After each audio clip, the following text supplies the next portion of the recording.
High-resolution satellite images have verified descriptions in the Rig Veda of the descent of the ancient Saraswati River from its source in the Himalayas to the Arabian Sea. Pure in her course from the mountains to the ocean, alone of streams, Saraswati hath listened. The mighty Saraswati River and its civilization are referred to in the Rig Veda more than 50 times, proving that the drying up of the Saraswati River was subsequent to the origin of the Rig Veda, pushing this date of origin further back into antiquity, casting further doubt on the imaginary date for the so-called Aryan invasion. This satellite image clearly shows the Indus-Saraswati River system extending from the Himalayas to the Arabian Sea. Here, the Indus River is on the left, outlined in blue, while the Saraswati River basin is outlined in green. The black dots are the many archaeological sites or previous settlements along the banks of the now dry Saraswati River. The drying up of the Saraswati River around 1900 BCE is confirmed archaeologically. Following major tectonic movements or plate shifts in the Earth's crust, the primary cause of this drying up was due to the capture of the Saraswati River's main tributaries, the Sutlej and the Dristadvati, by other rivers.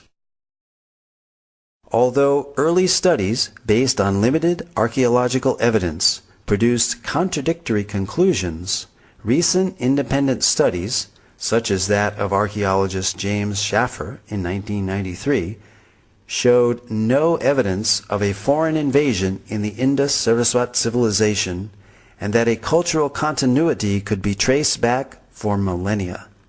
In other words, archaeology does not support the Aryan invasion theory. Marine archaeology has also been utilized in India off the coast of the ancient port city of Dwarka in Gujarat, uncovering further evidence in support of statements in the Vedic scriptures.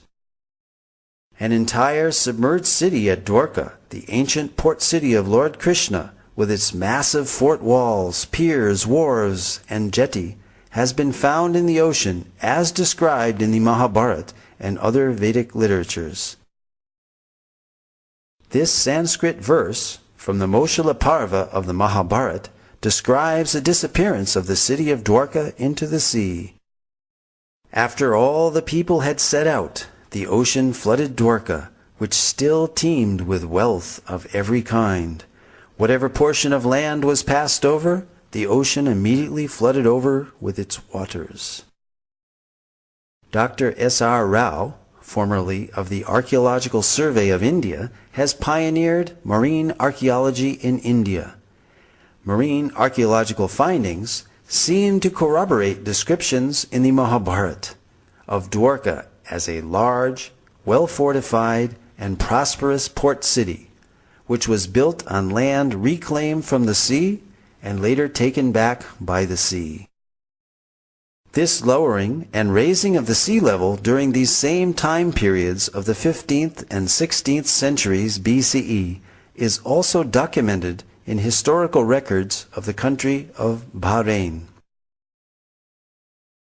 Here is a glimpse of the massive Dwarka city wall. Among the extensive underwater discoveries were a large door socket and a bastion from the fort wall.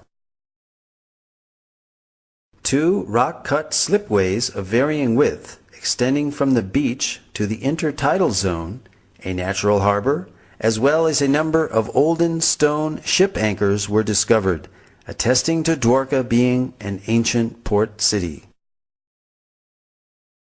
The three-headed motif on this conch shell seal, found in the Dwarka excavations, corroborates the reference in the scripture Harivamsa that every citizen of Dwarka should carry a mudra or seal of this type.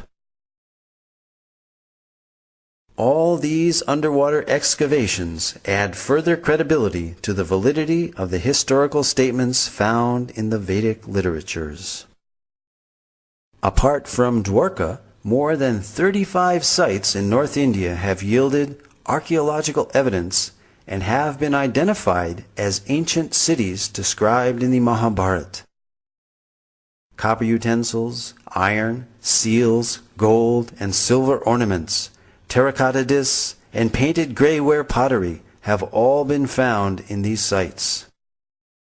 Scientific dating of these artifacts again corresponds to the non-Aryan invasion model of Indian antiquity. Furthermore, the Matsya and Vayu Puranas describe great flooding which destroyed the capital city of Hastinapur, forcing its inhabitants to relocate in Kaushambi.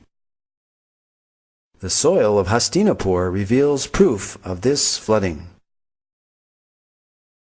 Archaeological evidence of the new capital of Kaushambi has recently been found, which has been dated to the time period just after this flood. Similarly, in Kurukshetra, the scene of the great Mahabharata war, iron arrows and spearheads have been excavated and dated by thermoluminescence to 2800 BCE, the approximate date of the war given within the Mahabharata itself. The Mahabharata also describes 3 cities given to the Pandavas, the heroes of the Mahabharata, after their exile: Paniprastha, Sonaprastha, and Indraprastha, which is Delhi's Puranakela.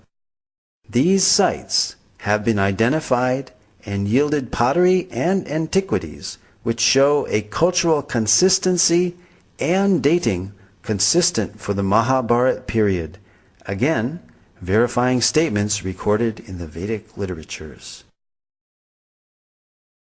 Although early Indologists in their missionary zeal widely vilified the Vedas as primitive mythology, many of the world's greatest thinkers admired the Vedas as great repositories of advanced knowledge and high thinking. Arthur Schopenhauer, the famed German philosopher and writer, wrote that I encounter in the Vedas deep, original, lofty thoughts, suffused with a high and holy seriousness. The well-known early American writer Ralph Waldo Emerson read the Vedas daily.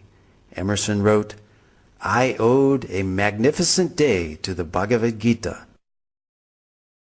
Henry David Thoreau said, in the morning I bathe my intellect in the stupendous philosophy of the Bhagavad Gita, in comparison with which our modern world and its literature seems puny and trivial. So great were Emerson and Thoreau's appreciation of Vedantic literatures that they became known as the American Transcendentalists. Their writings contain many thoughts from Vedic philosophy. Other famous personalities who spoke of the greatness of the Vedas were Alfred North Whitehead, British mathematician, logician, and philosopher, who stated that Vedanta is the most impressive metaphysics the human mind has conceived. Julius Robert Oppenheimer, the principal developer of the atomic bomb, stated that the Vedas are the greatest privilege of this century. During the explosion of the first atomic bomb, Oppenheimer quoted several Bhagavad Gita verses from the 11th chapter, such as, Death I am, cause of destruction of the worlds. When Oppenheimer was asked if this is the first nuclear explosion, he significantly replied, yes, in modern times, implying that ancient nuclear explosions may have previously occurred. Lin Yutang, Chinese scholar and author, wrote, India was China's teacher in trigonometry, quadratic equations, grammar, phonetics, and so forth.